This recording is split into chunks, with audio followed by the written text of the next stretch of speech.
You're listening to the Geekscape Network. Time to fire up the VCR. This one's my favorite.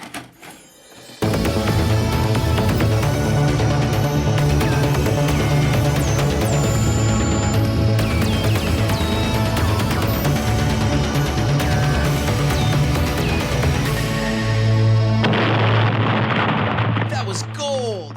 Welcome to Analog Jones and the Tempo Film. I'm Steve. And I'm Matt. And this is a VHS podcast that looks at the box art trailers and behind the scenes. And for our second movie in our Halloween franchise, we're bringing a friend. Say hello, Chris. Hi, everybody. He is a fan of the show, and he was one of our winners, the prizes that we gave away for giving us a review on Apple Podcasts. So thank you for that. Yeah, it was a cool prize. I was told something weird would be in it, and I did not acquire anything weird. You don't think Harry Potter blows with a bunch of penises in a bucket was weird enough for you? No, I think next time maybe we'll do better on that. Challenge accepted. All right, Matt, what did we watch this week? We've been watching the Howling movies. So this week we watched The Howling II, Your Sister is a Werewolf, or The Howling II, Werewolf Bitch, whichever title you may have seen it under. Or Howling II, It's Not Over Yet. Yes. Let's listen to the trailer. Party time! Ow!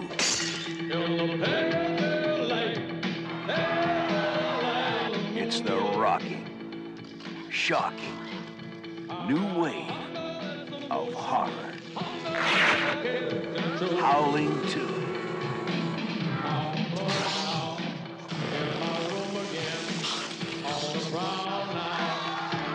Dreams again, howling.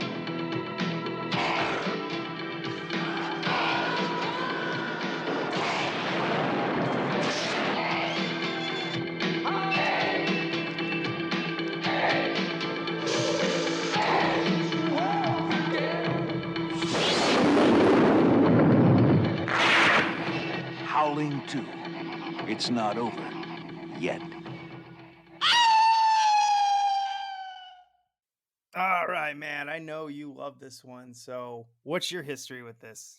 This one might have been the first one I've seen. I'm not really sure, I guess, the timelines of which ones I saw first, but this was just one that my video store had, and we'll talk about the cover in a minute, but obviously it had a very attractive cover, and I just tend to like movies that are kind of tonally all over the place, and this one really struck me. So I just watched this. I rented this one a lot from my video store as a kid. And like I said, it may have been sort of my gateway into this franchise, but not sure if I saw the first one or this one first, but rented it all the time.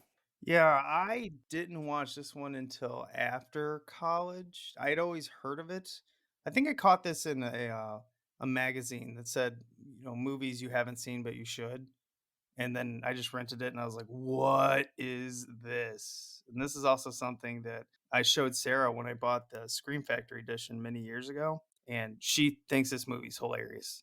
Just loves it. So that's one of the rare ones I can watch, a trash movie I can watch with her. And she's like, okay, I dig this. How about you, Chris?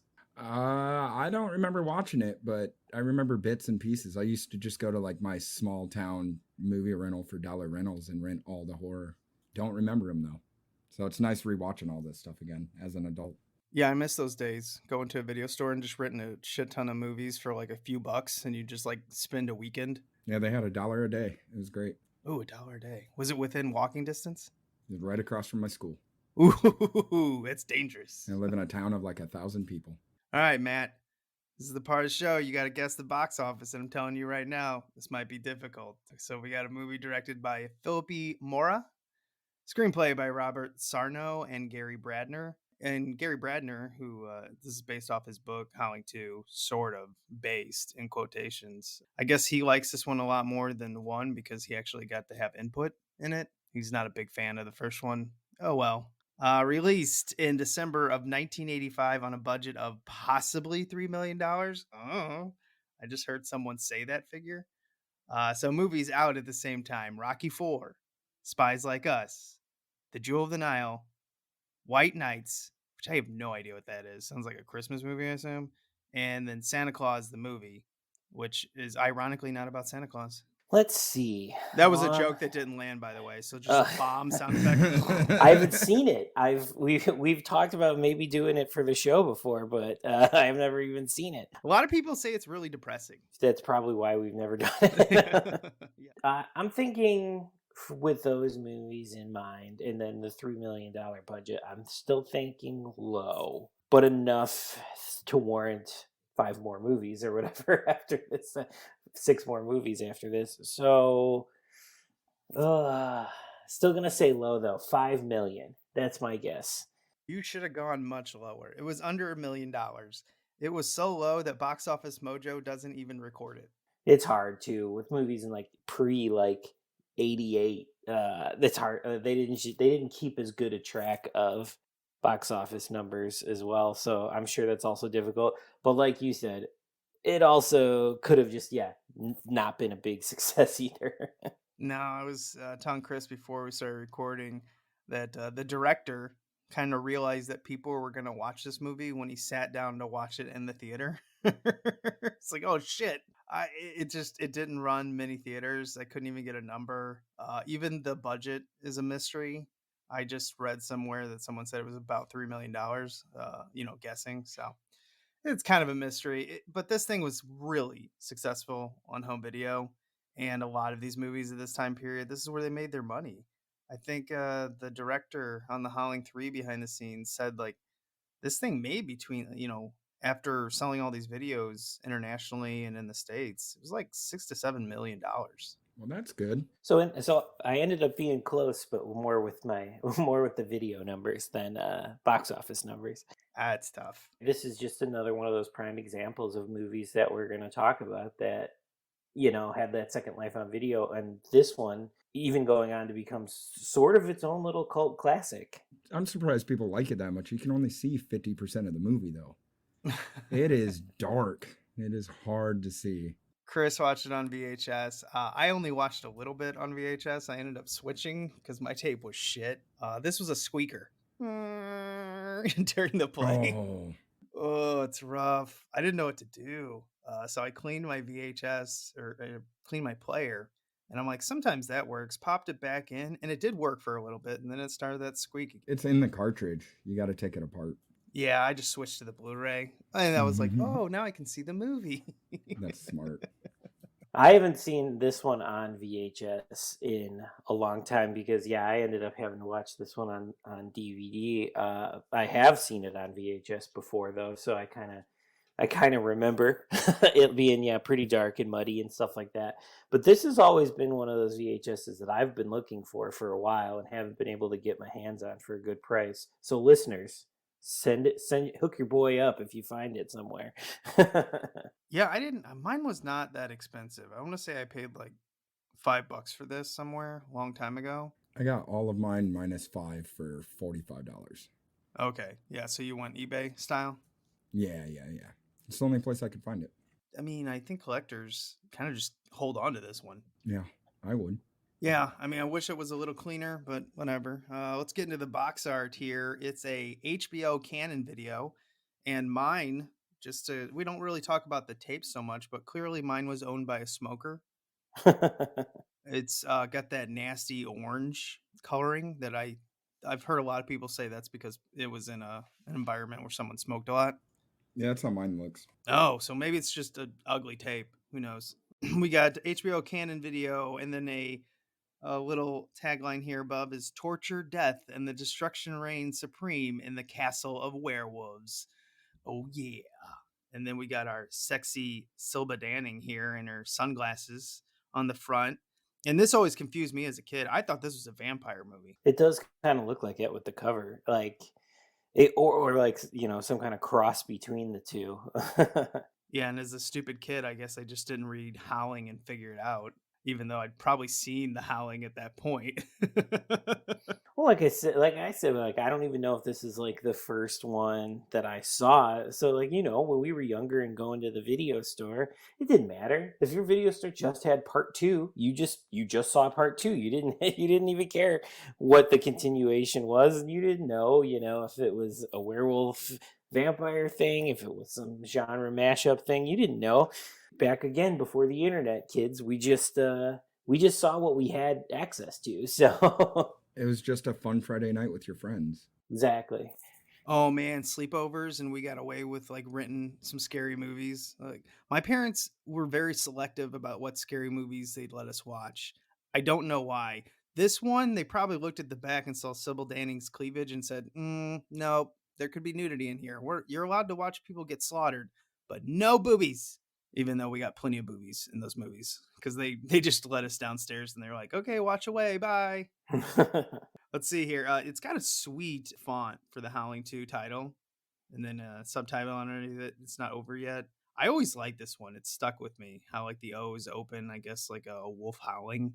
Very comic booky too, which is of this time, I suppose. But I like it too. It's very attractive, and it's unmistakably going to be like a horror or monster or effects heavy gore, whatever. Like it's gonna hit a sweet spot for you as a fan when you see stuff like this. It's appealing to its market.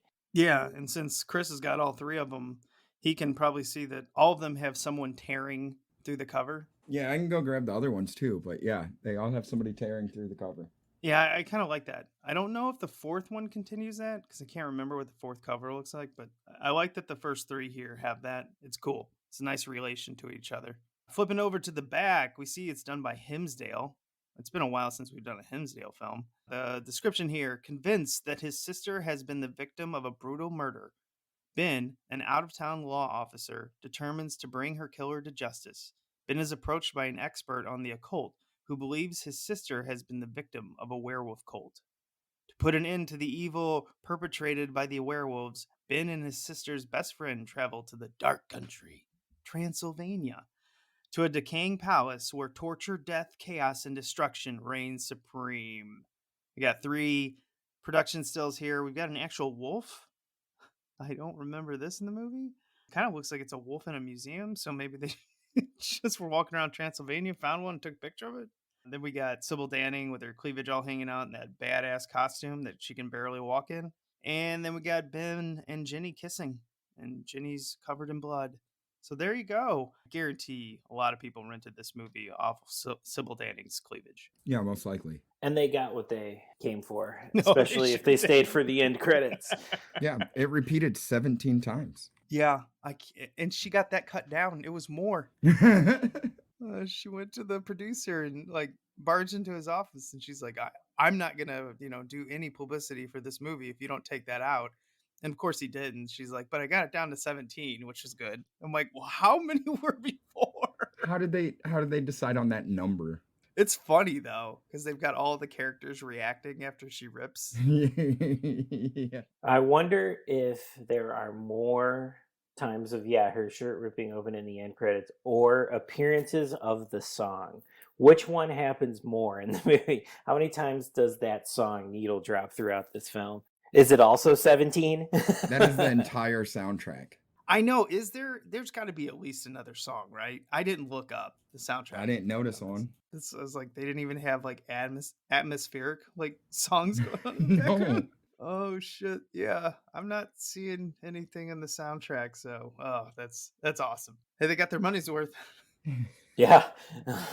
All right. We want to remind you to go rate and review us on Apple Podcast or subscribe on YouTube. The reviewing of the Apple Podcast helps us a lot, and that's why we thank Chris before. We are going to come back and have something for Christmas. We'll probably mail it after Christmas because the post office is a nightmare during the Christmas time. But, we'll have another review prize coming up. So remember that. But hey, review now. It'll still count. Don't worry. And we've got to up our weird, apparently. So get ready for that. Yeah, challenge accepted. Shit. Chris called us out. All right. Feature presentation. And now, our feature presentation. Sadly, no trailers in this, but we've got a hell of a movie to talk about, so no problem. It starts out with a reading from Christopher Lee, which I just thought was just really out of place. I like it just because it's out of place, but here it is. For it is written, the inhabitants of the earth have been made drunk with her blood, And I saw her sit upon a hairy beast, and she held forth a golden chalice full of the filthiness of her fornications. And upon her forehead was written, Behold, I am the great mother of harlots and all abominations of the earth. A dude could read anything and make it interesting. It sounds brutal. Like, it is great.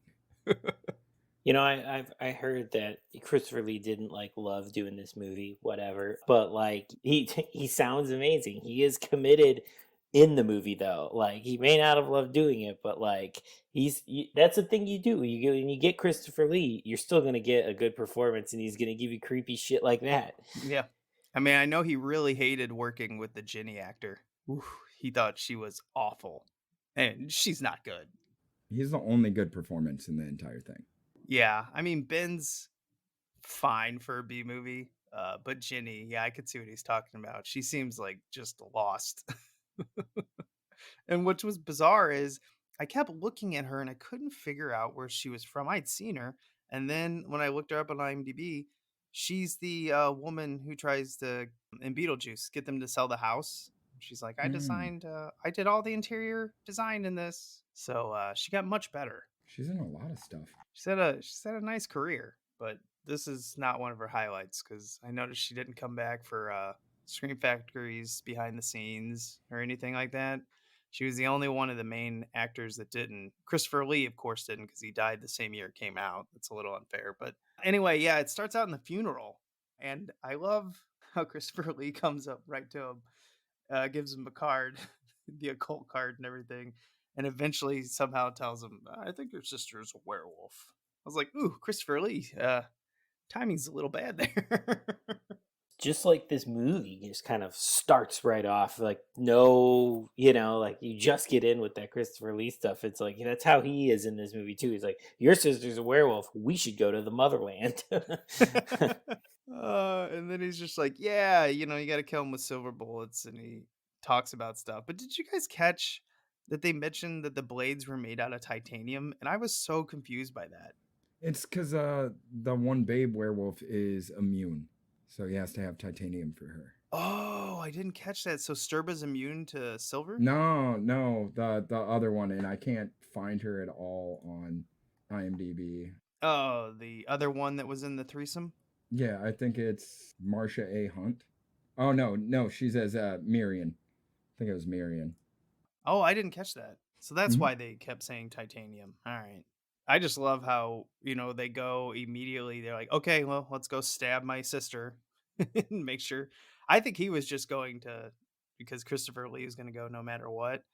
They get attacked by that old werewolf. And I love how Ben actually ends up killing his own sister.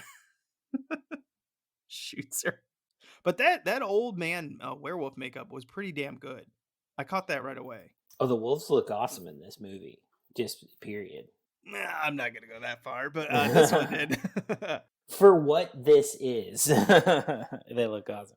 They talk about behind the scenes, like they had no money, no time. A lot of these guys, I mean, Steve Johnson was on set.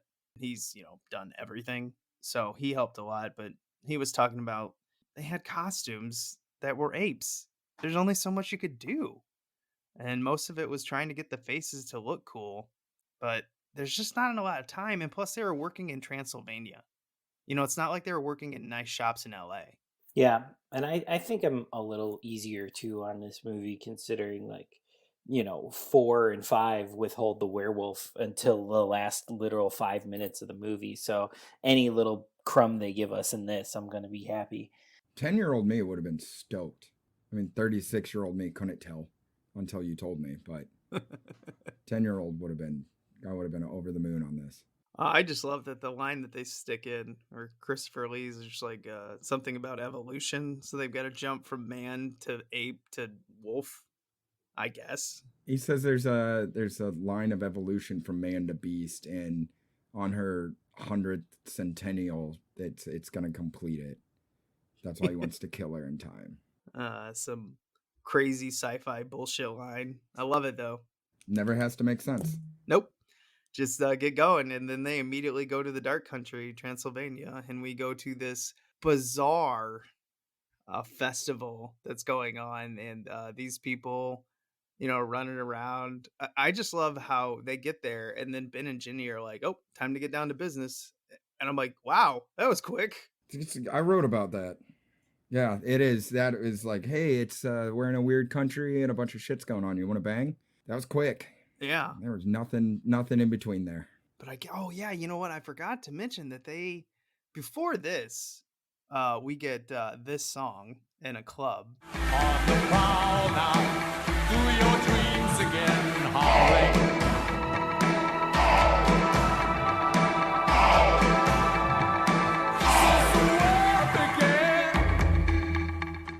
I love that. Dun-dun-dun-dun-dun-dun. But yeah, Christopher Lee in those sunglasses before we get the first like werewolf attacks. That's legendary. That image right there is burnt in my mind. Iconic. New wave, iconic.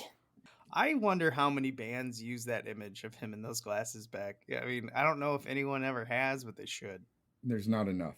I bet there were printed out Xerox copy flyers passed out in the late 80s that definitely had that. It's just Xerox, like 1,000 of them. On those pink paper that colored paper that they had at those Office Maxes back in the day. With the little tabs at the bottom. Yep. Oh, I noticed that like Stefan just instantly has a lot of friends in this country willing to help him. I guess he's just been to Transylvania a few times. He's a werewolf slayer, of course. Yeah, He's the man. he is. Now this scene coming up, the werewolf threesome. I have never seen Sarah laugh so much at trash. She is giggling, she's laughing, she's like, "Oh my god, they're like sitting there in those hair suits. Why don't they fully change?" And I'm like, "Because they don't have any money, babe." I will say it messed up my search history for a bit. I will say it didn't change mine that much, and I just don't know what that has to say about me, but yeah, Google's like, "It's Wednesday for Matt." Mm-hmm. He's back on his werewolf shit. The best thing about this is Steve Johnson tells a story that the male actor in this, I don't know his name, but they forgot to put like a G-string or a codpiece or something with hair on it. So he had to literally glue werewolf hair onto this dude's dick. And he said it was weird. We were all joking about it. First time he ever done it. And the guy's like, "Don't worry. It's the first time I've ever had anyone, glue hair onto my dick." And then he started getting an erection. And to stop himself, he started singing opera. And Steve Johnson just cracked up. He's like, "Well, that's the first and last time I ever did that." Well, that's a normal Wednesday for Matt. Yeah, I was just about to say, I don't know. That didn't seem weird at all to me. Sybil Danning talking about this scene is hilarious. How she's like, "Christopher Lee told me that I had to commit to this character no matter what. And that's why that scene, I was okay with it." And I'm just like, whatever you got to tell yourself, Sybil. Whatever you got to do. Sybil Danning's a badass. She's down for whatever. So her filmography says that she's game for whatever you could come up with for her. I mean, she's 38 in this film. Damn. Looking damn good. Damn, I'm 31 and I'm a mummy compared to her. Yeah, I was gonna say she looks better than all three of us. Oh yeah. Oh man, the little person's head when he gets it like just squashed by her magic. That's a great effect. Yeah, that was a great scene. I have seen this quite a few times. I always forget that she like puts some type of sound out there that like, I don't know, kills you. I never really get it. Every time it happens though, I'm like, "Oh yeah, she's a sorceress." I keep forgetting. I don't know how I forget that in this film. You get werewolves, you get magic, you get Transylvania, you get were-apes. You get it all here. You get a gargoyle that comes to life and kills like a priest. You get it all. And then, yeah, Karen, of course, is kidnapped, which means Ben, Stefan, and his company of religious people have to go hunt down the were-apes and get Stirba. It is funny to just see Ben in that Canadian tuxedo, all dinned him up. He's just like shooting were-apes back and forth. And you get Christopher Lee throwing a holy bomb. It's awesome. Did him Dan there. That was amazing. Yeah, it's nature's body armor. So, is that what it's called also? Jesus. It's got everything. He was like explaining that he did 1,000 push-ups a day. Nobody can do that many. That's what he said. He's lying. They mentioned that they kept the werewolves farther away from Ben and Christopher Lee because they were taller than all the wolves. Oh yeah, like Lord of the Rings stuff. There, you gotta make normal people look real short. Yep. I loved it though. That and getting to that gargoyle. I would love to have that staff for Halloween. It's pretty dope. And the gargoyle is particularly Halloweeny looking as well. Also, when you look at her when she's walking with it, it like shakes a little bit because it's made out of I don't know, latex or whatever. Rubber. Yeah, rubber latex.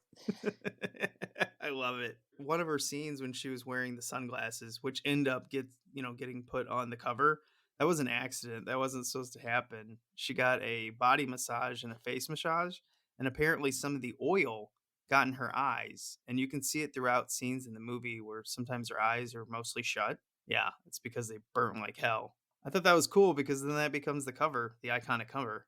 There's a lot of those like accidental things that everybody loves. She lessens sort of Christopher Lee's cool then with the sunglasses as well. So there's a little spreading of the sunglass love.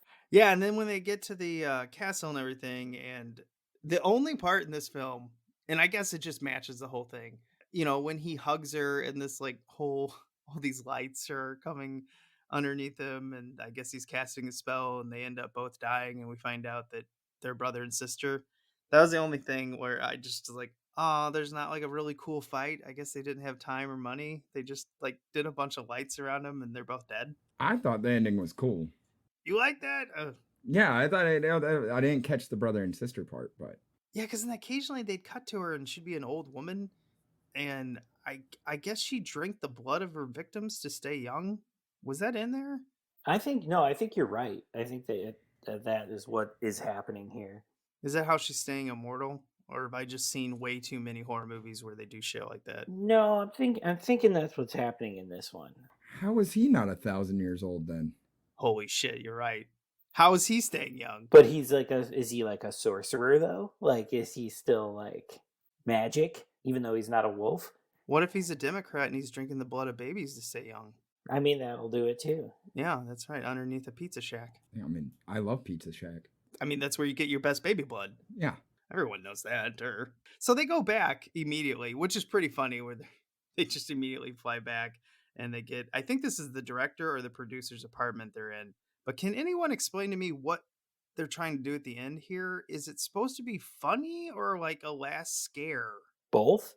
I don't know. I thought it was more confusing. I was like, okay, but that dude, the actor that they got, weird as shit.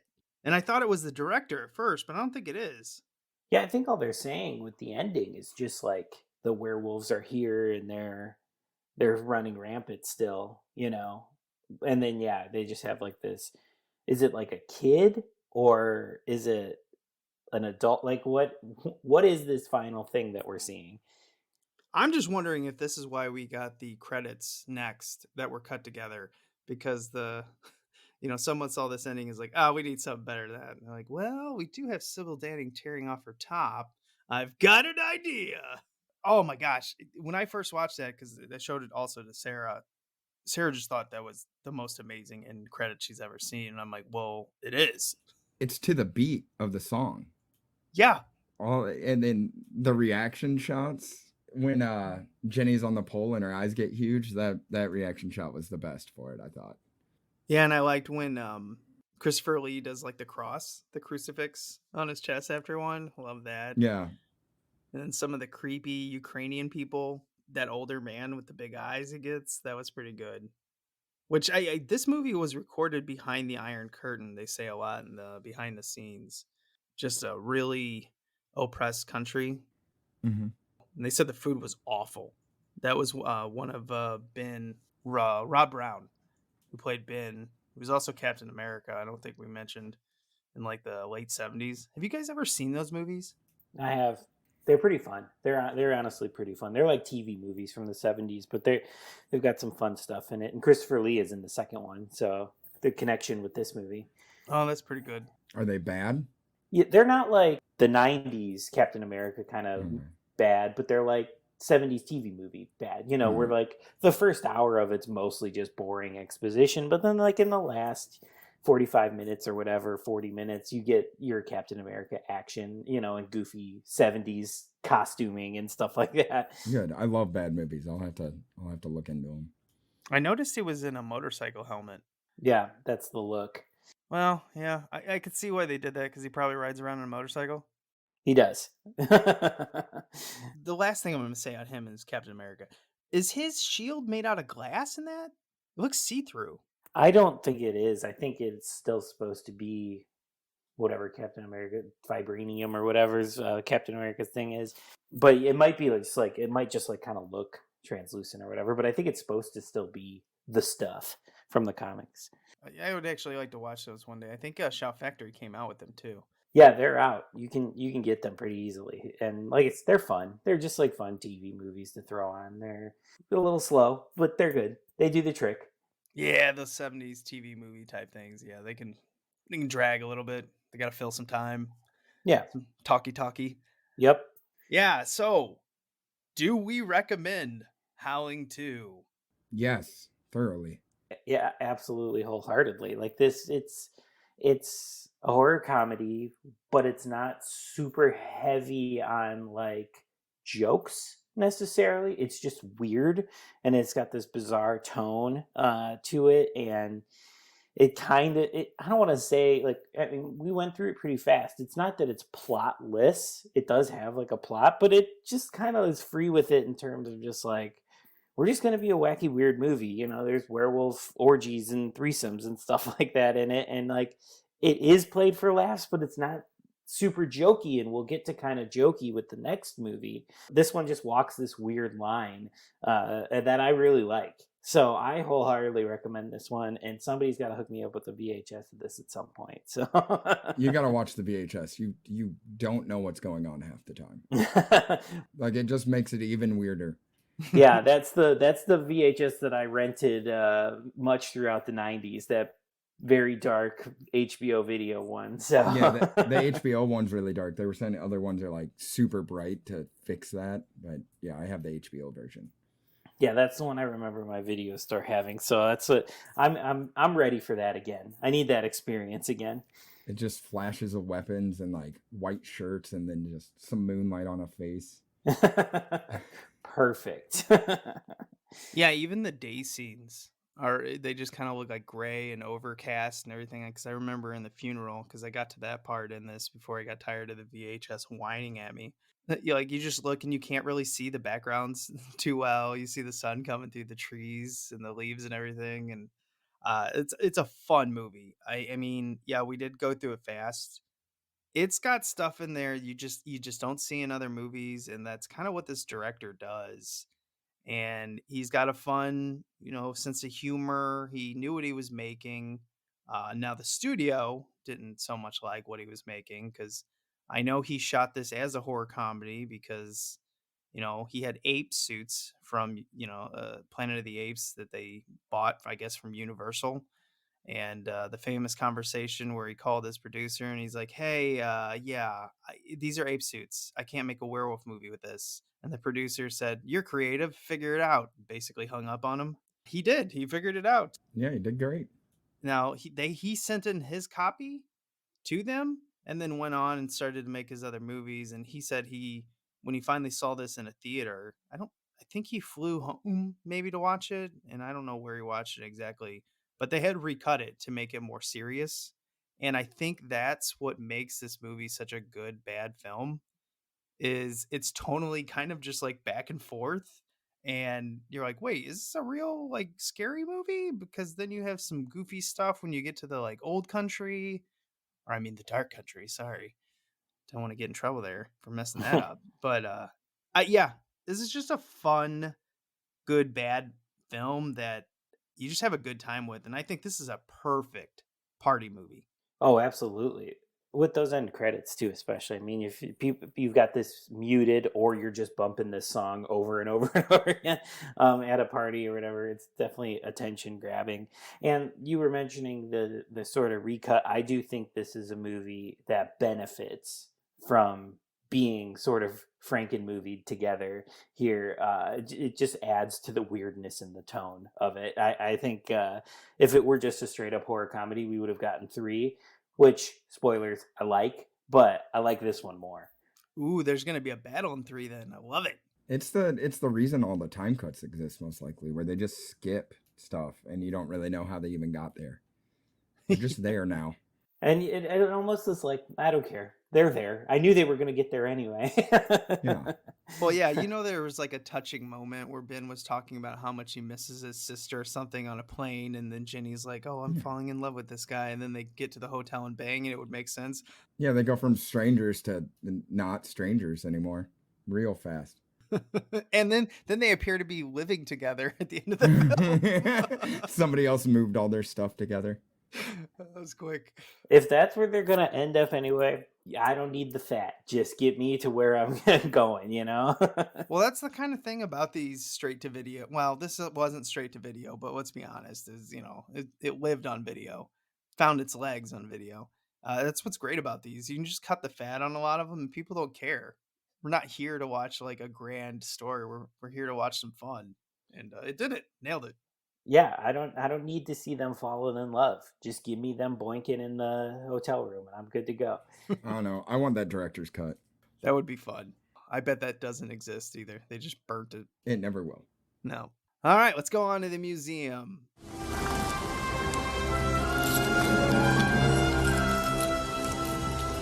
This is the second time I've had to reclaim my property from you. That belongs in a museum. So do you. This is the part of the show where we go out in the film jungle like Indy and bring something back. I'll go first. Ooh, you know what? I think I gotta go with her outfit, her Stirba outfit that's like all leather and brass and everything. I think that's a great imagery from the film. I almost wanted to go with the staff, but I'm gonna go with the suit. The suit's pretty damn badass. It's good. I liked it. She looks great. All right, Chris, what you got? Everybody that knows me would think I just put like the interactive werewolf orgy behind like a velvet rope and everything, but I'm gonna go, the real derpy dudes in the intro and like behind her throne room, that painting of the 4 dudes, they look like they're ready to party, and I'm down with that. I wonder, like, was that already in the castle they were in? I have no idea.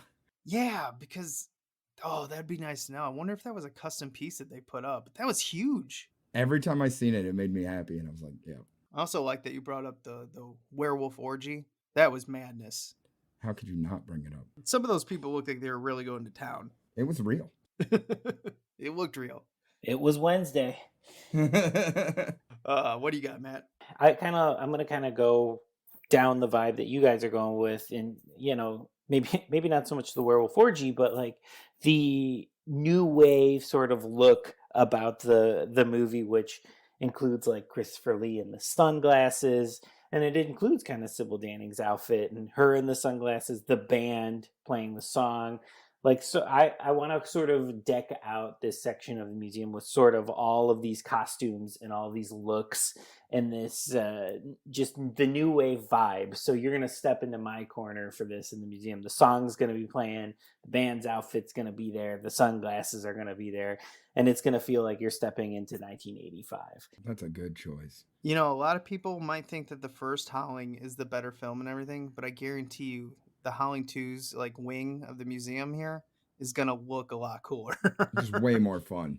Yeah. Well, just like that wing of the museum is going to be more visited, I have to say I've seen this one the most. I have gone back to this movie the most times. So, I mean, yeah, I'd be going back to the wing of the museum the most too. It's like, yeah, I love and appreciate the first movie and think it's a classic, but there's something about the rewatchability of this one that, yeah, I'd be revisiting that section all the time. Yeah, it is pretty sweet because the first Howling was on TV so much, but when it comes to like modern, past like, the last like 10 years, I've definitely watched this one more. It's just, there's something about it. And I always just forget all the stuff that kind of happens in it, because it is such a chaotic movie that like it is kind of a new experience every time I go back to it.